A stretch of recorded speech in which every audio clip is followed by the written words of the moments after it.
presence of this floating palace allows the Queen to entertain the President of Finland on British territory as well as being his guest in his country.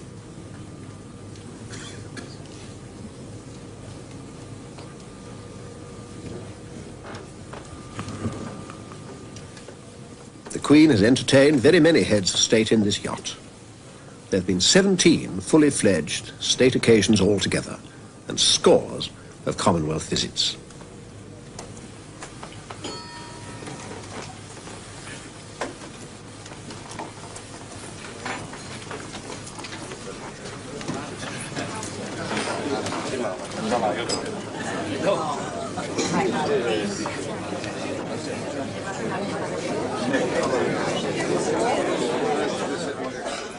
The banquet itself allows the use and display of tableware and services and objects of all kinds from the collection, as do indeed so many of the great occasions in which the Queen, as head of state, is constantly involved.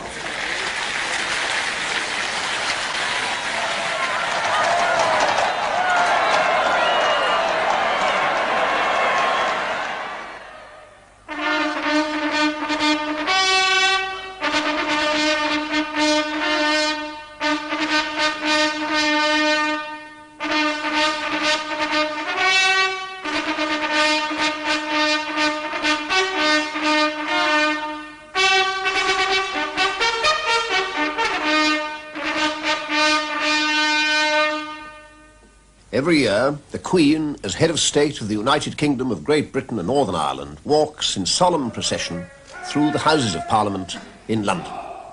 She's here to declare open the new session of Parliament, surrounded by ancient symbols of monarchy. In front of her is carried the sword of state. On her head, throughout the proceedings, the Queen has worn the Imperial State Crown.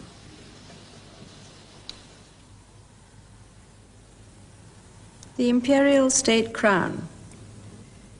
It's normally kept at the Tower, but I have it here at Buckingham Palace because I wore it this morning at the state opening of Parliament. The crown as you see it now was made for Queen Victoria in 1838, but many of the individual stones have a much longer history. The oldest is probably this sapphire, which is said to have been worn as a ring by Edward the Confessor nearly 1,000 years ago.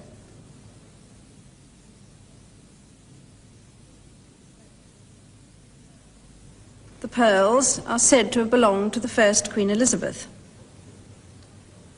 The story goes that this strangely shaped ruby was given to the Black Prince after a battle in Spain in 1367. I always like to think of it being worn by Henry V during the Battle of Agincourt. It's difficult to be absolutely certain about some of the other stones, because after the execution of Charles I, Cromwell had the crown jewels broken up and sold.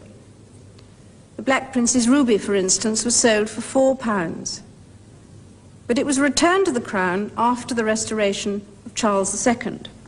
This great diamond is a more recent addition. The first star of Africa is even bigger and is in the scepter. Both of them are parts of an immense diamond which was found quite by chance by the manager of a mine in South Africa in 1905. Apparently he just dug it out of the rock face with his walking stick. This is a model which shows you what it looked like. The whole Cullinan diamond, as it came to be known, was given to my great-grandfather, King Edward VII, on his birthday. The Dutch jeweller, who had to split it before it could be polished, was so overcome by the responsibility that he fainted as he struck the blow. But he did it perfectly. There are two smaller pieces which my grandmother always referred to as the chips.